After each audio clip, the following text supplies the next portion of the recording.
I was just saying, this is a special animal that we may able to, sometimes they can able to see at night. What makes zebra to see at night? They have a special eyelids called Rod's eyelids on their eyes. Really, for sure, it can see better at least 20, 25 up to 30 meters at night. If it's dark, they can still see that. So if lion come close, if it's not ambushing, they can really pick that. They can see.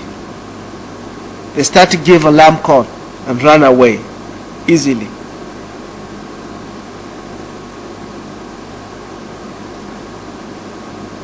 Although is that, lion likes to hunt zebra quite a lot because the meat is tasty.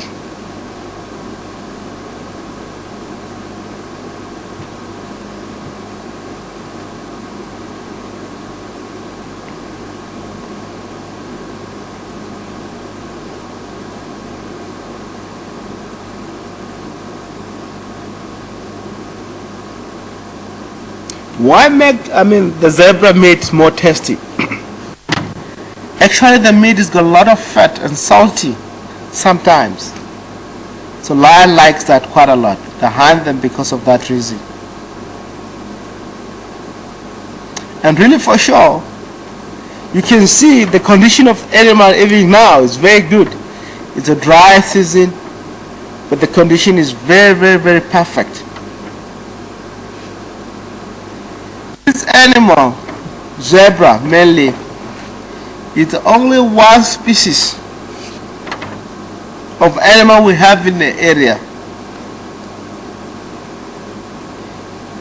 They don't collapse in a drought season. Because of that, they have a very special bacteria on their sac actually that produce gas always and fill the sac. They eat the grass. Sometimes they can see stop for many hours. The bacteria is giving the gas, is pumping the gas in.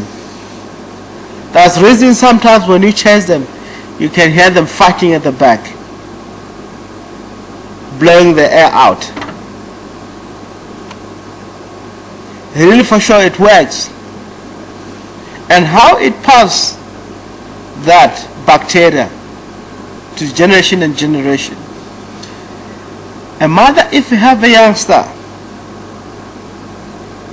he has to defecate the dung, and the youngster has to eat that dung.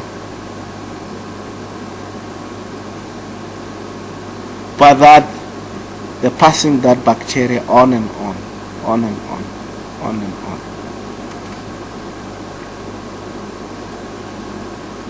And this only species, again, in the operation of herd or dozen, the word herd is wrong. If it's a few operation of zebra like this, we call them dozen of zebras. It will be alpha starling, a dominant starling amongst them. And that becomes territorial on the females. If a female happens that he went out and met with the other starling somewhere and come back to the dozens and have a youngster,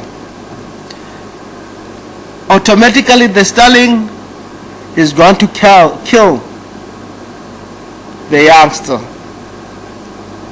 Why is like that? Because he wants to keep his own gene. Why it's important for the starling to keep his own gene? Because if he's a young male, nature is very much sensitive.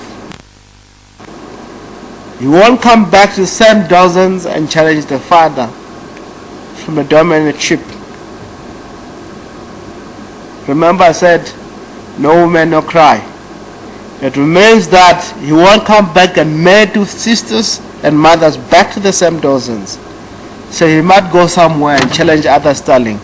So he's safe on his own gene. So they might go somewhere from somewhere and fight. It's amazing because a lot of animals that becomes dominant. If it's an antelope, it must have horns in order to fight. Zebra doesn't have horns at all. Same as horse, same as donkey, domestic donkey and domestic horse. They don't have that. And the zebra doesn't have that. What they use to fight, they actually use, they can bite very well. Sometimes you may see starling losing tail, and we all think like it could be lions. Meanwhile, it's not. It could be from the fight.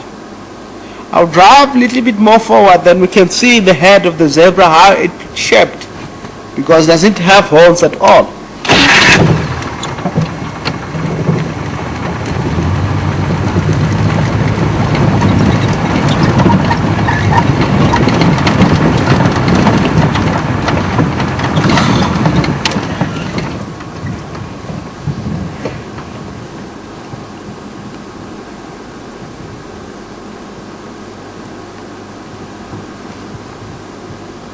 So really for sure the animal doesn't have horns, they only bite.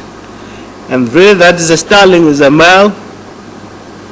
They use canines to bite, or whatever, teeth to bite, for other for dominant, to push other males away from the dozens of the females, which is very amazing. All the animals like rhino, because of tortoise, they have horns. Lions, they can fight. Normally they have canines, strong canines and claws that they can retract, same as leopard. But here doesn't have that at all. So they can kick well and bite, really for sure. So you bear in mind that too, a zebra, each and every zebra have his own stripe.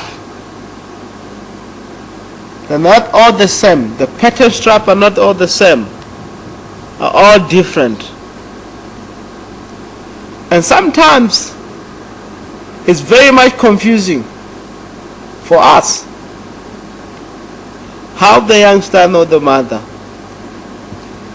Through the spot, through the stripes, or by the scent. Both of them works at the same time. There's a reason if the female have the youngster, it has to separate himself going somewhere, at least for a week, not to join back on the dozens of the zebra. It works in this way because the youngster has to really know the scent of the mother, and the youngster has to identify the strap of the mother. When he goes back, he really knows the mother. As far as the strap are not all the same. So it's easy for the youngster to get rid of the mother straps and the mother scent, because it's been with the mother away at least for a week. If it do happens that the youngster bonds amongst the dozens, the youngster, it might be confusing because he will he's going to read a lot of scents on the female, and you will never know the mother sometimes. So really what happens, the female goes away for a few days and give birth and stay there and come back and join it. And he has to make sure he joins the right group. If he joins the other dozens, where's the starling?